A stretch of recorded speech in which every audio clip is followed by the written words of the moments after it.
Tiara Dees comes from Jasper, Alabama, where the high school football coaches get into fights after ball games and the movie theater didn't stay open. She came to me as a journalism student. I had her as an editing student and had her as an ethics student. What's revolutionary about her is that she has a terrific combination of right brain creativity, where she knows about journalism, she knows about design, she composes music, and she loves video games. But she also has this left brain thing of reasoning, and I urged her to pursue a master's degree in marketing, and she's done that and she has thrived there. She's helped the university and the world by working with the Alabama Women's Resource Center and working with Creative Campus. It's my honor to present to you Tiara Dees. Oh my gosh, guys, it's such an honor to be here. I'm so excited to talk to you about one of my favorite things, video games.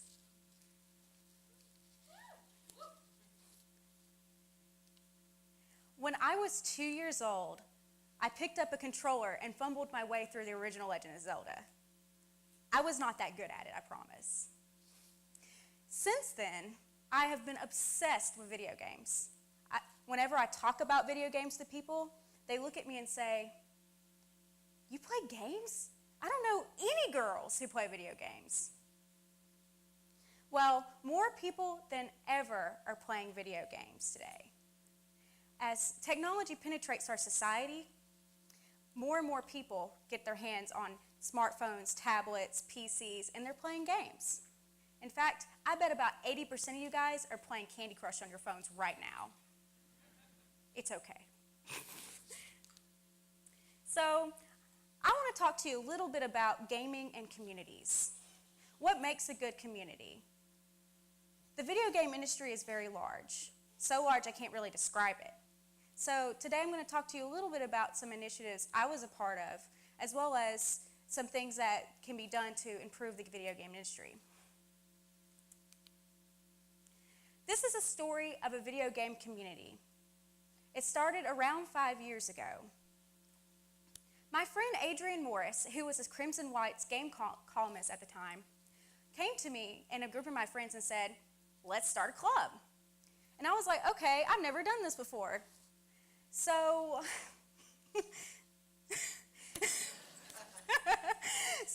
he came to us and said, "Let's start a club." We named that club the ABXY Gaming Network.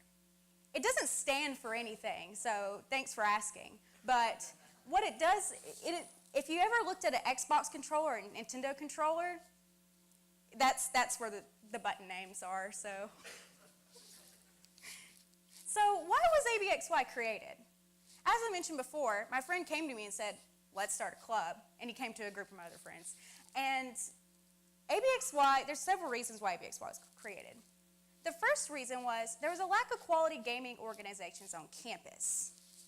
The only gaming organization on campus at the time was a PC gaming organization, and they only met like once a month. And I know I play games more than once a month. So we really wanted to have a club that met more regularly. And we also wanted to have a club that met the needs of gamers on campus, with whether it be playing video games or even the social needs, or even the intellectual needs of gamers on campus. So, how do we get gamers to come to our events instead of just staying at home and playing? I mean, come on, we're all guilty. We all sit on our couch and want to play video games. We don't really want to move. We asked ourselves these questions. Who are gamers exactly? What do they like to play? Do they like to play Xbox 360, PS3? Do they like to play My Little Pony? I don't know. And how can we make our club more welcoming for them? We all know that the stereotype of gamers, living in their parents' basements. It's not true. I'm up here right now. So who are gamers exactly? So let's look at some statistics. The Entertainment Software Ratings Board, the same board that prevents 10-year-olds from buying Grand Theft Auto, says 67% of U.S. households play video games. That means that the majority of you guys either own a console, your siblings own a console, or even maybe your grandparents own a console and kick your butt at Wii Bowling. The average age of a gamer is 34 years old. Yeah, let that sink in for you real quick. Kids are not just playing games. So are their parents. And in fact, the average time that a gamer has played games, like their lifespan, is 12 years. A staggering 40% of gamers are female. And that's why I'm here today, to talk to you about that. And the industry is a huge industry. It makes $10.5 billion in revenue a year. The only other industry that tops that is the movie industry, which makes $10.8 billion a year. It barely squeaks by. So there are a lot of video game communities out there. So many of them, I can't really list them all on one slide. And this is probably only about a fraction of them, like 0.1% of what is out there. So I'm going to narrow it down for you. The biggest communities out there are dedicated websites to gaming, like Kotaku, IGN, some forums like Reddit. I'm sure all of you guys have been on Reddit before. Social media sites like YouTube, Pinterest. There's a big gaming following on Pinterest, believe it or not. I've pinned some gaming artwork before. Competitive gaming like Street Fighter, Marvel, Pokemon. I'm sure you all got the new Pokemon game, right? Am I right? Yeah. And clubs and conventions, like I mentioned ABXY before, that's what a campus video game club, and conventions like Dragon Con, Penny Arcade Expo, all sorts of conventions out there. And online play, such as your Xbox 360 or PS3. And streaming communities like Twitch TV. If you ever want to watch games for free, go to Twitch TV. You can watch all the games you want. So the question is, how do we include everyone? We know that a wide variety of people play games, but being female myself, I knew that there are some issues. I would feel even hesitant to join a gaming club. And I'm going to talk about some of the reasons why. There are several issues in the gaming community. This is the story of Carolyn Pettit. She is an associate editor for GameSpot, and she wrote a review on the new Grand Theft Auto 5 game, which everybody in this room got as well, right? So she wrote this review and gave it a 9 out of 10, which is a really high score. But she included one paragraph about sexism in the game. And gamers went ballistic. They started making fun of her being transgendered. They started making fun of her for being female. They started petitions online to get her fired, even though she gave the game a high score, but she mentioned the word sexism. So let's talk about sexism a little bit.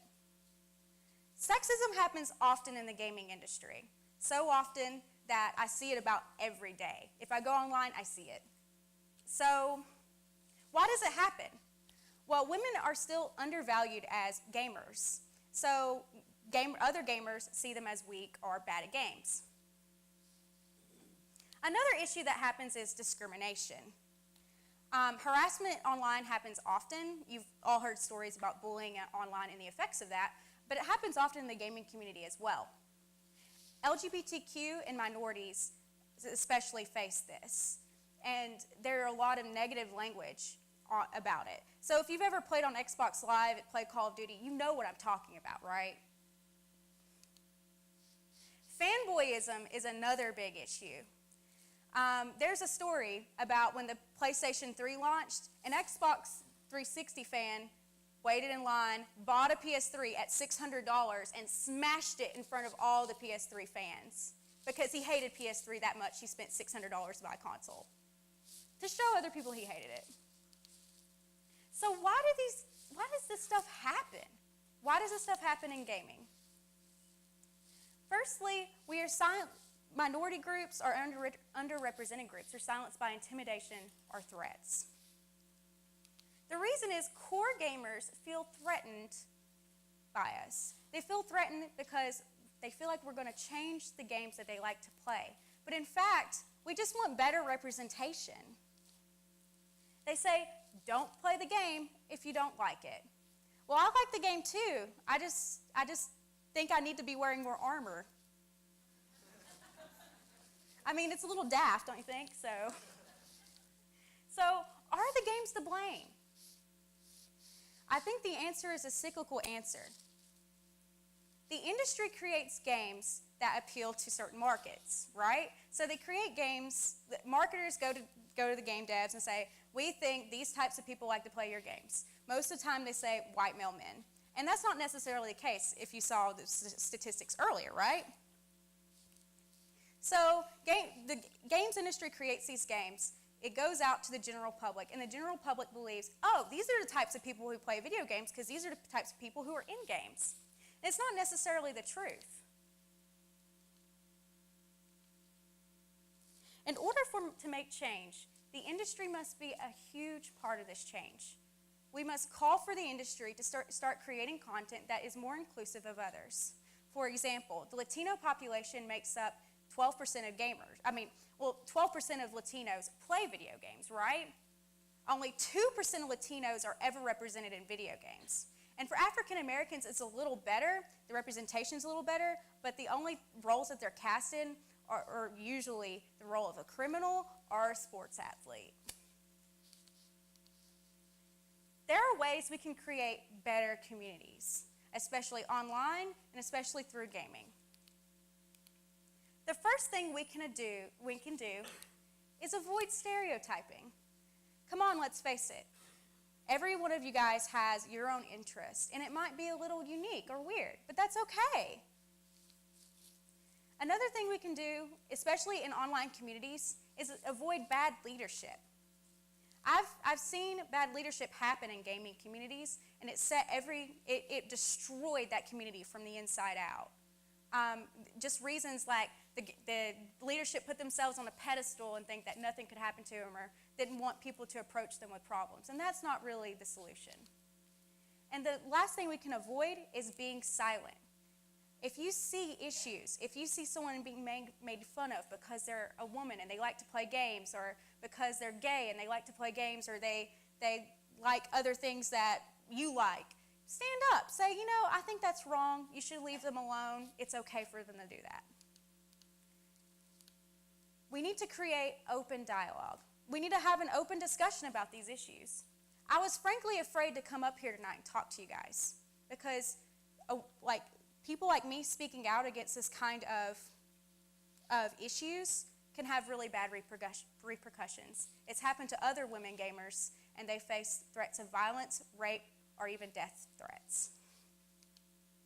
Opportunity is another thing that we need to create. If you're involved in a gaming community, or if you create a gaming community, like ABXY, for example, allow your members to become leaders. That is the best way to create sustainability in a community. And the last thing we need to create is good. We all love to game, or I like to game at least.